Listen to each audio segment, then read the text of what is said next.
Hello everyone, welcome back to the channel. Assessment year 25-26 में यदि ITR को revise कर दिया है आपने तो उसकी प्रोसेसिंग में कितना टाइम लग सकता है, इससे रिलेटेड कुछ पॉइंट हम डिस्कस करेंगे।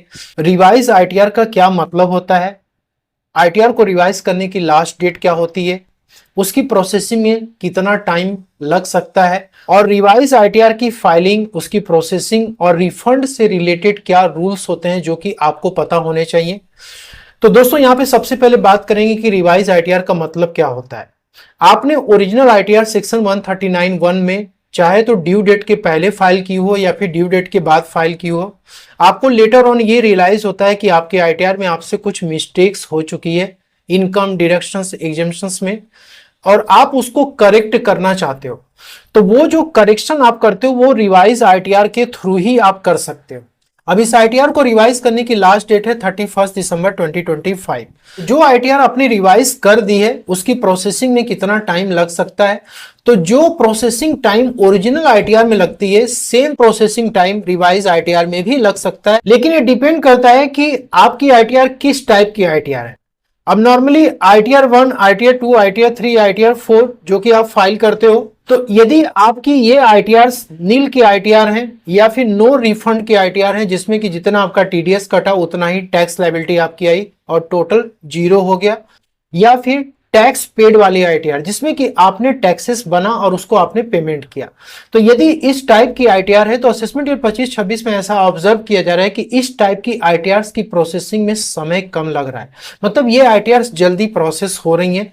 लेकिन ऐसी आईटीआर जिसमें कि रिफंड क्लेम किए गए हैं, चाहे वो आईटीआर 1 हो, 2, 3 या फिर 4 हो, इसकी प्रोसेसिंग में दोस्तों समय लग रहा है।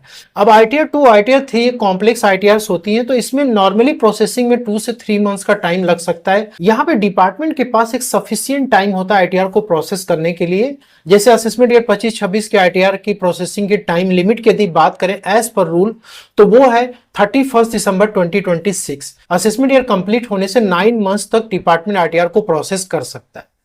ठीक है, अब यहां पे रिवाइज आईटीआर की फाइलिंग, उसकी प्रोसेसिंग और रिफंड से रिलेटेड क्या रूल्स हैं जो कि आपको ध्यान में रखने चाहिए। इनकम टैक्स एक्ट 1961 का जो सेक्शन 139(5) है वो दोस्तों ये कहता है कि जब आप अपनी आईटीआर को रिवाइज करते हो with in the time limit, जैसे असेसमेंट ईयर 25-26 की आईटीआर को रिवाइज करने की टाइम लिमिट है 31 दिसंबर 2025।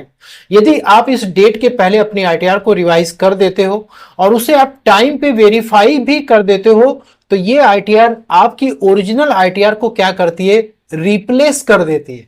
आपकी ओरिजिनल आईटीआर क्या होती है, इनवैलिड हो जाती है। जो आपने रिवाइज फाइल किया हुआ है वही आईटीआर आपकी क्या होती है, सही आईटीआर मानी जाती है। एग्जाम्पल के लिए मान लीजिए कि 10 जून को आपने आईटीआर को फाइल किया और आपने उसे सक्सेसफुली ई वेरीफाई भी कर दिया, ये आपकी ओरिजिनल आईटीआर है, और लेटर ऑन आपको ये लगा कि इस आईटीआर में कुछ प्रॉब्लम्स है, मिस्टेक्स है जिसको कि हमें करेक्ट करना चाहिए। तो आपने क्या किया, 27 जुलाई को लेट से कि आपने रिवाइज कर दिया, उसको ई वेरीफाई भी कर दिया।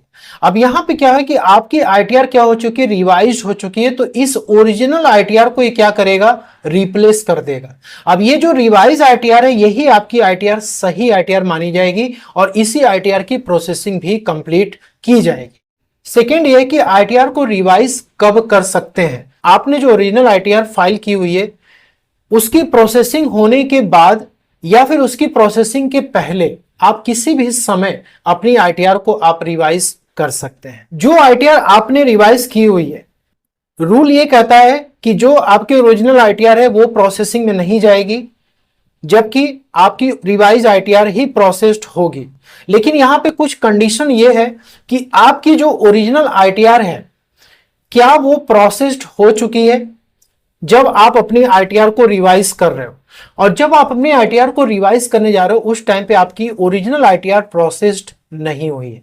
ज्यादातर केसेस में ऐसा ही होता है कि आपने ओरिजिनल आईटीआर को फाइल की, वो प्रोसेस नहीं हुई है, कुछ टाइम के बाद आपको मिस्टेक रियलाइज होता है तो आप उसको रिवाइज कर सकते हो। दोनों ही सिचुएशन यहाँ पे दोस्तों हो सकता है। लेकिन आपकी ओरिजिनल आईटीआर प्रोसेस्ड हो चुकी है और उसके बाद आप उस आईटीआर को क्या करते हो, रिवाइज करते हो, तो जो आपकी ओरिजिनल आईटीआर से रिलेटेड जो भी ऑर्डर्स हैं, जो रिफंड आपको इश्यू किए जाते हैं वो इनवैलिड कंसिडर किए जाते हैं, क्योंकि अब आपकी जो रिवाइज आईटीआर है वो जब प्रोसेस्ड होगी तो उसको सही माना जाएगा। अब इसमें क्या होता है कि दो पॉइंट्स इसमें इन्वॉल्व होती हैं।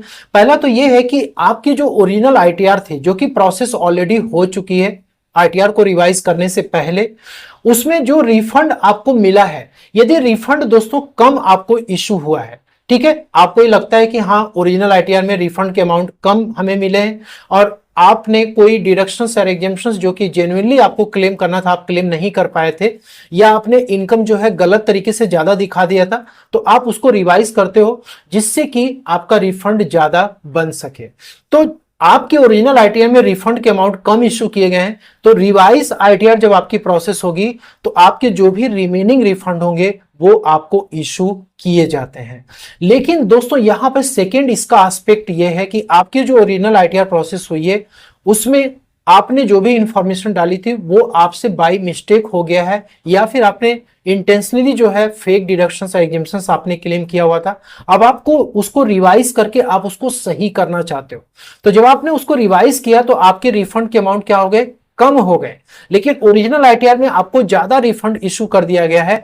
तो ऐसे केस में जो डिफरेंस आपका होगा वो दोस्तों आउटस्टैंडिंग डिमांड की तरह ट्रीट किया जाएगा। डिपार्टमेंट आपको आउटस्टैंडिंग डिमांड की नोटिस सेंड कर सकता है। तो दोस्तों यहां पे असेसमेंट ईयर 25-26 में जो ये वाला सिनारियो है ना, जिसमें कि ओरिजिनल आईटीआर प्रोसेस नहीं हुई है और आपने आईटीआर को रिवाइज कर दी है, तो जब प्रोसेसिंग दोस्तों कंप्लीट हो रही है तो इस बार ऐसा देखा जा रहा है कि रिवाइज आईटीआर भी प्रोसेस हो रही है और साथ में ओरिजिनल आईटीआर भी प्रोसेस हो रही है, और दोनों ही आईटीआर के रिफंड टैक्स पेयर को इश्यू किए जा रहे हैं। अब जैसे यहाँ पे देख सकते हो कि 10 जून को ये आईटीआर फाइल की जाती है, सक्सेसफुली वेरीफाई भी की जाती है, और ये ओरिजिनल आईटीआर है और आईटीआर टाइप है आईटीआर 4। अब इस पर्सन के द्वारा इस आईटीआर को कुछ टाइम के बाद रिवाइज किया गया और आईटीआर के फॉर्म भी चेंज कर दिए गए, आईटीआर 4 से आईटीआर 1 पे चले आए, और इन्होंने आईटीआर को रिवाइज करी 27 जुलाई को। तो डिपार्टमेंट का जो एआई सॉफ्टवेयर है ये किस तरीके से यहाँ पे मिस्टेक कर रहा है, जो रूल है सेक्शन 139(5) का, वो ये कहता है कि यदि आपने ओरिजिनल आईटीआर को रिवाइज कर दिया तो आपकी ओरिजिनल आईटीआर जो है प्रोसेस नहीं होगी, रिवाइज आईटीआर ही केवल प्रोसेस होगी। अब आप यहाँ पे देख सकते हो कि इसकी प्रोसेसिंग कंप्लीट होती है 28 सितंबर को, और रिफंड भी दोस्तों बैंक अकाउंट में क्रेडिट किया जाता है 29 सितंबर को।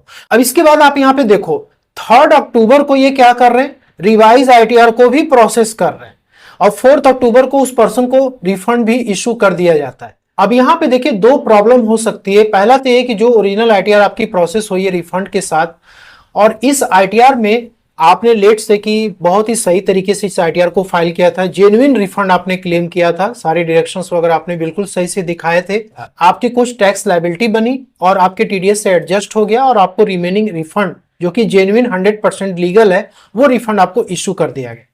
ठीक है, तो यहां पर आईटीआर को जब आप रिवाइज करते हो तो इसमें आपके रिफंड क्या है, फुल रिफंड बन करके आ रहे हैं। ठीक है, आपको इंटीमेशन लेटर में फुल रिफंड का इशू हो रहा है। तो चूंकि आपका जो ओरिजिनल आईटीआर था उसमें आपकी टैक्स लायबिलिटी बनी थी, रिफंड से एडजस्ट हो गई। अब जब रिवाइज आईटीआर प्रोसेस होती है जिसमें कि फुल रिफंड आपने क्लेम किया हुआ है, तो जो रिमेनिंग रिफंड होगा ना वो आपको इशू किया जाएगा। आपकी ओरिजिनल रिटर्न और रिवाइज रिटर्न यदि दोनों ही प्रोसेस हो जाती है तो उस केस में क्या होता है, यदि आपको रिफंड मिल गया तो आप बहुत ही खुश हो, लेकिन आपको खुश होने की जरूरत नहीं है। डिपार्टमेंट क्या करता है, लेटर ऑन वो दोस्तों इस डुप्लीकेशन को आइडेंटिफाई कर सकता है। इवन कि एआई सॉफ्टवेयर से मिस्टेक हो रखा है, प्रोसेसिंग में गड़बड़ी हो सकती है, लेकिन जो रूल है वो इनकम टैक्स डिपार्टमेंट उसके अकॉर्डिंग एक्शन ले सकता है। वो क्या कर सकता है, रिटर्न के प्रोसेस होने के बाद वो रिकॉन्सिलेशन कर सकता है। जो भी आईटीआर आपने फाइल की हुई है वो फाइलिंग, रिफंड के जो ऑर्डर्स आपको इशू किए गए हैं सेक्शन 143(1) में, और जो फॉर्म 26AS का जो डेटा है जिसमें कि आप आईटीआर को रिवाइज करते समय इनकम को आपने कम कर दिया फुल रिफंड क्लेम करने के लिए, जबकि आपके 26AS में जो इनकम है वो ज्यादा दिख रही थी। ठीक है, तो ये सारा रिकॉन्सिलेशन करने के बाद यदि डिपार्टमेंट को ये लगता है कि हाँ गलती हो चुकी है, ठीक है, यहां पे जो है एक्सेस रिफंड का एडजस्टमेंट किया गया है या फिर गलत तरीके से रिफंड इशू कर दिया गया है, तो वो आपकी आईटीआर के लिए एक इंटीमेशन ऑर्डर सेक्शन 143(1) में निकाल सकता है डिमांड का, जिससे कि आपको सेक्शन 156 के अकॉर्डिंग पे करना पड़ सकता है। यदि आपने इस एक्सेस रिफंड को पे नहीं किया तो डिपार्टमेंट के पास ये पावर है सेक्शन 237 में कि वो रिफंड की रिकवरी कर सकता है सेक्शन 234D में वो इंटरेस्ट भी इस पे चार्ज कर सकता है और पूरा रिकवरी आपसे वो कर सकता है। इसलिए आपको यहाँ पे खुश होने की जरूरत नहीं है। यदि आपने गलत रिफंड क्लेम कर लिया, आपकी आईटीआर 2 बार प्रोसेस हो चुकी है, 3 बार प्रोसेस हो चुकी है और आपका रिफंड जो है ज्यादा चला आया है, तो उस केस में आपको कुछ स्टेप्स यहाँ पे लेने हैं। पहला स्टेप्स तो ये है कि आपको वो पैसा खर्च नहीं करना है जो कि आपको सेकेंड टाइम रिफंड में मिला हुआ है। दूसरा ये है कि आप जो है ईमानदारी से उस रिफंड अमाउंट को क्या करो, आप रेगुलर असेसमेंट बेसिस पे उसको आप डिपॉजिट कर दो। ठीक है, चालान जनरेट करके 280 में माइनर हेड 400 होगा और इस अमाउंट को डिपॉजिट करने के बाद आपको सीपीसी के थ्रू एक ग्रीवेंस रेस करना है इनकम टैक्स के पोर्टल पे। ग्रीवेंस रेस करने के लिए आपको इनकम टैक्स पोर्टल पे ना ग्रीवेंस पे आपको क्लिक करना है, सबमिट ग्रीवेंस पे आपको क्लिक करना है और यहाँ पे आपको सीपीसी आईटीआर पे क्लिक करना है। देन आपको यहाँ पे सेलेक्ट कैटेगरी में रिफंड पे सेलेक्ट करना है, यहाँ पे अदर रिफंड सेलेक्ट करके आप यहाँ पे इसको कंटिन्यू पे आपको क्लिक करना है और यहाँ पे आपको असेसमेंट डेट 25-26 सेलेक्ट करना है और इसमें आपको अपना डिस्क्रिप्शन में देना है कि ये आईटीआर जो है इस पर्टिकुलर डेट को प्रोसेस हुई थी, ओरिजिनल और रिवाइज आईटीआर, जिसमें कि रिफंड जो है 2 बार इशू हो चुका है। मेरा एक्चुअल रिफंड इतना है और जो गलत रिफंड आ चुका है उसको हमने डिपॉजिट करा दिया है। उसका प्रॉपर आप चालान का डिटेल्स जो है यहाँ पे डाल सकते हैं, चालान की कॉपी भी यहाँ पे अटैच कर सकते हैं। ठीक है, इस ग्रीवेंस को आपको सबमिट करना है और दोस्तों इसके बाद आपको क्या करना है कि आपके पास एक्नॉलेजमेंट जो भी हो, पेमेंट आपने किया, चालान की कॉपी और ग्रीवेंस जो आपने रेस किया हुआ उसका प्रूफ आपके पास होना चाहिए कि इनकेस यदि डिपार्टमेंट फ्यूचर में आपको आउटस्टैंडिंग डिमांड की नोटिस रेस करता है तो आप इसको शो कर सकते हैं, उसे जस्टिफाई कर सकते हैं। आशा करता हूं कि वीडियो में दी गई जानकारी आपको पसंद है, अच्छी लगे तो लाइक शेयर जरूर करें। मिलते हैं नेक्स्ट वीडियो में। Thank you so much.